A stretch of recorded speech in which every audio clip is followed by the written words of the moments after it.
നമസ്തേ. നമ്മൾ കേട്ടിട്ടുള്ളൊരു വാർത്തയാണ്, ഒരു വിദ്വാൻ നാട് മുഴുവൻ നടന്ന് വിവാഹം കഴിക്കുക. കോട്ടയത്തൊരു പേരിൽ, കോഴിക്കോട്ട് മറ്റൊരു പേരിൽ, കൊല്ലത്ത് മറ്റൊരു പേരിൽ, തിരുവനന്തപുരത്ത് വേറെ ഒരു പേരിൽ, തഞ്ചാവൂരിൽ വേറെ ഒരു പേര്, തിരുനാവായിൽ വേറെ ഒരു പേര്, ഇങ്ങനെ സ്ഥലത്തിനും സന്ദർഭത്തിനും അനുസരിച്ച് വ്യത്യസ്തങ്ങളായ മതവിഭാഗങ്ങളിൽപ്പെട്ടവരുടെ പേരുകൾ പോലും ഉപയോഗിച്ചുകൊണ്ട് വിവാഹിതരായ സ്ത്രീകളെയും അവിവാഹിതരായ സ്ത്രീകളെയും വിധവകളായ സ്ത്രീകളെയും ചതിച്ചും വഞ്ചിച്ചും വിവാഹം കഴിക്കുകയും ഒടുക്കം അവരുടെ ആഭരണങ്ങളും സ്വത്തുവകകളുമായി മുങ്ങുകയും ചെയ്യുന്ന വീരൻ. തീർന്നില്ലേ?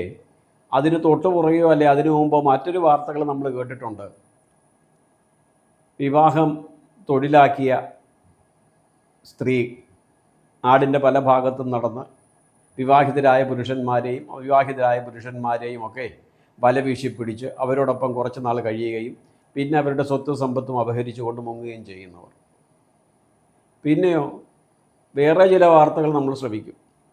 തനിക്ക് ഒരു പെൺകുട്ടിയോട് ഇഷ്ടമാണ്, അല്ലെങ്കിൽ തനിക്കൊരു യുവാവിനോട് ഇഷ്ടമാണ്, എനിക്കിഷ്ടമാണ് എന്നൊരൊറ്റ കാരണത്താൽ അവരെന്നെ വിവാഹം കഴിക്കണം, ഇല്ലെങ്കിൽ അവൾ എന്നെ വിവാഹം കഴിക്കണം. എന്നെ അവൾ വിവാഹം കഴിക്കില്ല എന്ന് പറഞ്ഞാൽ അവളുടെ മുഖത്ത് ആസിഡ് ഒഴിക്കും, കത്തിവെച്ച് കുത്തും.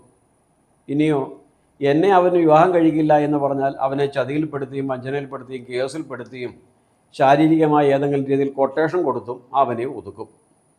അതിനുമപ്പുറം ഒരു പടി കൂടി കടന്ന് മറ്റു ചില വാർത്തകൾ കേൾക്കുന്നുണ്ട്.